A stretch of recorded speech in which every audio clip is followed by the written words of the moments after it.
Don't take off, eh? Stay and watch Sanctuary of Reality, my comic review series. Time now for Cerebus issue 267, the second chapter of Latter Days.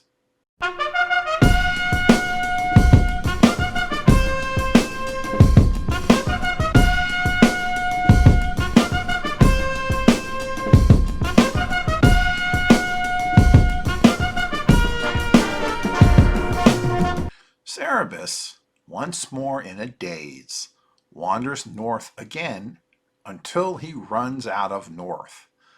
He then heads east, still trying to get himself killed, but having no luck. He blanks back into reality again at the tavern called McBee's during the winter, right in time to witness a 5-bar gate qualification round in the barn arena. Everyone gets a turn and loses, except for Cerebus, who never fails. He's surprised to end up in the finals, beating everyone they throw at him.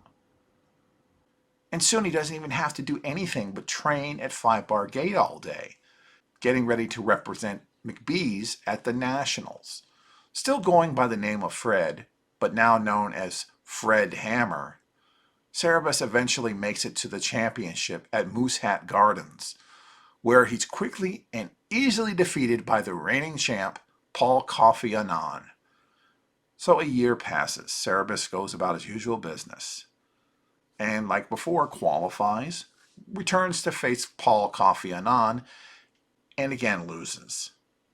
Years pass, and every year the same result.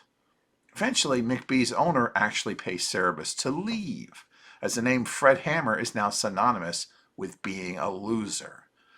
So he moves over to McShonigan's Tavern. Same results. He wins, but loses in the championship. Every spring, Cerebus moves to a new tavern, and he makes money that way. One year, he even scores a single goal by the way of the racket string breaking. Another year, Paul Coffey Annan breaks his ankle during the qualifying match, leading Cerebus to finally win the Jackerby Cup. Cerebus basks in the fame and glory that it brings, while also sleeping with a gaggle of women. But finally, one year, Cerebus manages to score a goal against Paul Coffey Annan. He, in fact, scores several. All he has to do now is wait for Paul Coffey Annan to take his shots and miss for him to finally win outright. But suddenly, Paul collapses. What's wrong with the 30-plus year champion of 5-bar gate? This issue sees the introduction of Rabbi by Garth Innocent, which is a parody of Preacher by Garth Ennis, crossed with the Silver Age Superman.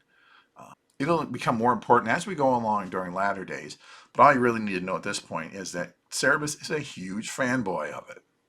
Cerebus is, of course, made by Canadians. It's made in Canada and always has been. And yet, strangely enough, this issue is the most Canadian issue of the entire series.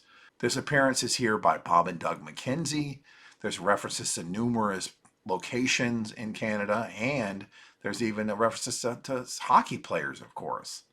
Paul Coffey Annan is actually a reference to hockey player Paul Coffey, combined with Kofi Annan, the Secretary General of the United Nations at the time of this issue, who isn't Canadian. He's not Canadian at all, but basically the annotations explain that the reason why he's referenced here is Todd McFarlane's fault.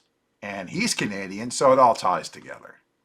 I really enjoyed this issue. It's probably one of the most densely packed of the done-in ones of the entire series. Over 30 years pass in the pages of this issue, yet it feels very naturally paced. It doesn't ever feel rushed, which in theory it should, but it doesn't, and it serves the story. It's funny in a self-depreciative way and really strikes a unique tone that truly works for me. Next time, lo, there shall come 3 wise fellows.